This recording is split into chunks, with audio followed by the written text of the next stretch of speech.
जय भारती। नमस्कार। आज हम लोग भागवत गीता के दूसरे अध्याय के 54वें श्लोक के विषय में बात करेंगे। अब तक हम लोग देखे हैं कि भगवान कृष्ण जो है वो कर्म कांड के आगे की जो चीज़ें हैं, जिससे जैसे कर्म कांड से तो आपको आगामी कर्म का जन्म होता है, तो उससे आगे के लिए समझा रहे हैं कि संभाव की दृष्टि में आज संभाव की स्थिति में रहो और इसी से मतलब लाभ है, इसी से आपको मोक्ष मिलने की संभावना है। तो यहाँ पे अर्जुन प्रश्न पूछते हैं। यह एक टर्निंग पॉइंट भी है। तो अर्जुन उवाच स्थितप्रज्ञस्य का भाषा समाधिस्तस्य केशव स्थितधि किं प्रभाषेत किमासीत व्रजेत किम। अब इसको अर्जुन बोलते कह रहे हैं कि हे केशव, समाधि में स्थित परमात्मा को प्राप्त हुए स्थिर बुद्धि पुरुष का क्या लक्षण है? वह स्थिर बुद्धि पुरुष कैसे बोलता है, कैसे बैठता है और कैसे चलता है? तो इसको कविता के रूप में देखते हैं। केशव, स्थित प्रज्ञ का क्या होता लक्षण समझाएं मुझे। समाधिस्थ के आचरण, प्रज्ञावान का क्या होता है व्यवहार, कैसा उसका स्वभाव, कैसे करता विचरण। अब यहाँ पे भगवान जो है कृष्ण, मतलब अब भगवान कृष्ण की बात को समझने लगे अर्जुन, और वो पूछ रहे हैं कि भाई बताइए कि जो स्थित प्रज्ञ है वो कैसे बात करता है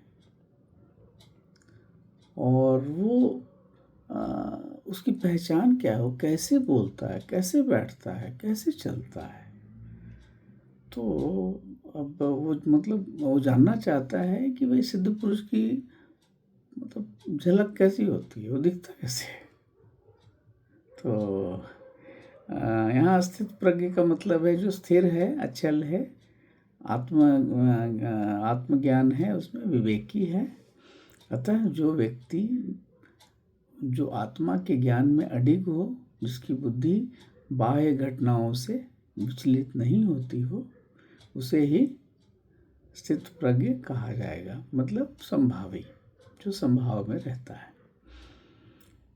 तो यहाँ अर्जुन पूछते हैं किम प्रभाषेत, मतलब कैसे बोलता है। यह तो उसकी भाषा की शैली नहीं है, क्योंकि उसके भाव, दृष्टि, चेतना की स्थिति की भी बात है। यहाँ पे इसको एक और तरीके से समझ सकते हैं कि स्थित प्रज्ञ वह नहीं है जो केवल शांत बैठा है, परंतु उसके भीतर जो शांत है, भले ही वो बाहर से कार्यरत हो पर उसके भीतर में अचल स्वभाव है, वही स्थित प्रज्ञ है। तो और उसकी वाणी कैसी होगी? तो वाणी तो मतलब अहंकार रहित होगी, करुणामयी होगी। तो यही सब पूछ रहे हैं अर्जुन कि वो चलता कैसे है, उसका आचरण कैसे है, वो कर्म कैसे करता है। और ऐसा कर्म करता है जैसे वो बनता नहीं है, कर्म बंध में नहीं बनता, मतलब उसके आगामी कर्म नहीं होते। तो यहाँ पे यही चीज़ बार बार वो मतलब ये एक टर्निंग पॉइंट है अर्जुन के जीवन की। यहाँ से वो बदलने का प्रयास होगा। भगवान इतना देर समझाए हैं, यानी 11वें श्लोक से जाके 53वें श्लोक तक के बाद 54वें श्लोक में उनको थोड़ी थोड़ी चीज़ें समझ में आ रही हैं।